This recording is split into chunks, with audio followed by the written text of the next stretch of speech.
Matière à penser, une série de podcasts proposés par Grant Alexander pour décrypter en quelques minutes seulement des concepts inédits ou présenter en synthèse des essais marquants qui font l'actualité éditoriale.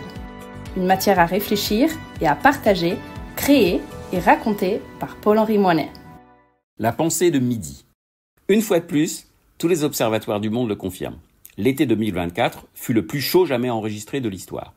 De la Laponie à l'Australie, le climat est devenu un enchaînement répétitif et toujours plus violent d'incendies géants, de pluies torrentielles, d'ouragans meurtriers, de sécheresses et de pics de chaleur. Cela fait plus de 50 ans que les chercheurs du monde entier alertent, depuis le rapport Meadows sur les limites de la croissance de 1972. Un demi-siècle de pensée aurait-il été complètement inutile ?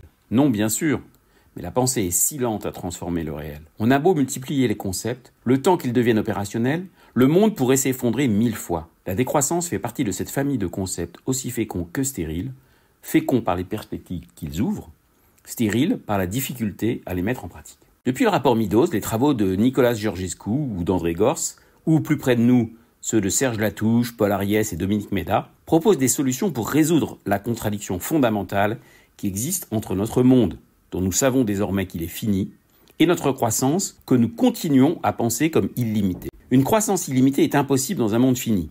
Tel est bien l'axiome premier de la décroissance.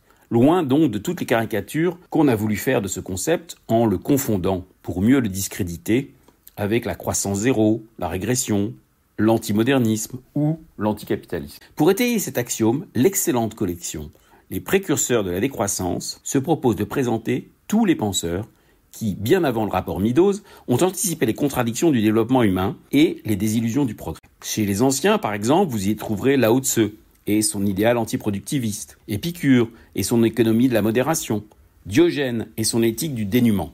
Chez les classiques, bien sûr, Thoreau, Rousseau, Tagore, Tolstoï, Giono. Chez les modernes, Anders, Kosteriadis, Illich, Ellul, Gortz, Polanyi ou Baudrillard.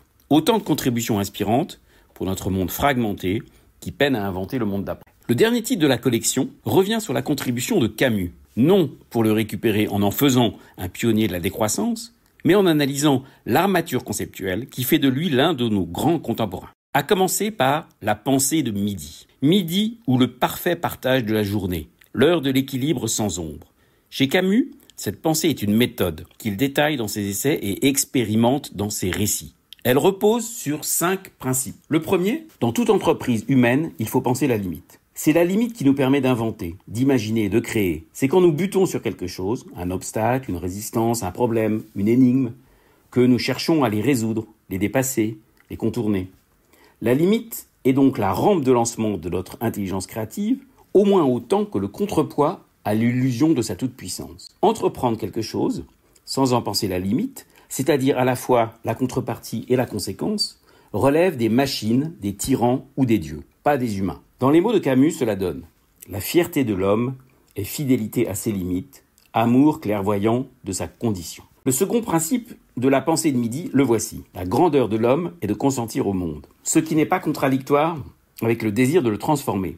Consentir au monde, c'est reconnaître qu'il était là avant nous, que notre tâche est de le transmettre aux générations futures, enrichi par nos contributions successives, et non de la servir à notre volonté de puissance, en exploitant toutes ses ressources comme si elles étaient inépuisables et à notre seule disposition. La technique, dont la vertu première est de transformer le monde par la science, pour en rendre les richesses accessibles à tous, devient dangereuse dès qu'elle se sent légitime à étendre son empire en oubliant de consentir au monde qui toujours la précède et la fonde. Au lieu de repousser les limites du monde, elle les oublie et finit par dévorer le monde.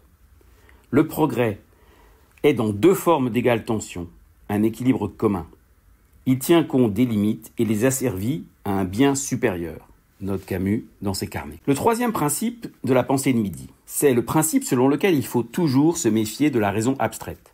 Parce que la raison abstraite, celle qui tire son autorité que du calcul, oublie la situation, le contexte, le décor, l'histoire, le milieu, la relativité et la contingence des conditions qui ont vu naître les problèmes qu'elle pense résoudre par sa seule puissance absolue. C'est ainsi que la raison abstraite enfante des idéologies totalitaires, les utopies meurtrières ou les violences de l'histoire. Notre tâche est de renoncer aux doctrines qui prétendent tout sacrifier à la raison, à l'histoire, à la puissance.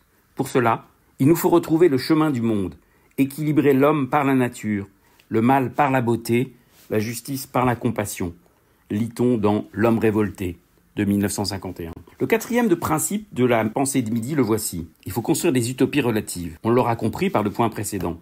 Une utopie relative n'est pas une utopie diminuée de sa force transformatrice, une utopie qui aurait renoncé à sa vocation, mais une utopie consciente de la diversité humaine, de la relativité, des conditions, de l'inégale répartition des forces et des ressources. Elle ne prétend pas inventer un nouvel homme universel, mais simplement résister aux forces qui veulent diminuer les individus en rendant leur vie indigne d'une vie humaine. Quant au cinquième principe de la pensée de midi, on pourrait le formuler comme cela. Il faut vouloir un héroïsme de la mesure. La mesure donc, non comme culture de consensus reposant sur l'humilité et le respect, arbitrage raisonnable entre un mal et un moindre mal, mais comme combat pour un bien qui ne prétend pas sauver les hommes, mais les aider à mieux vivre ensemble, dans le consentement au monde et la tolérance des autres. Le soleil n'outrepassera pas ses bornes, sinon les Érigny, qui gardent la justice, sauront le découvrir, écrivait Héraclite. Et Camus d'ajouter « Nous qui avons désorbité l'univers et l'esprit, nous rions de cette menace. Nous allumons dans un ciel ivre les soleils que nous voulons. » Prenant donc ainsi le risque de transformer la pensée de midi en pensée de minuit. C'était Matière à penser, et donc à repenser, et surtout à partager.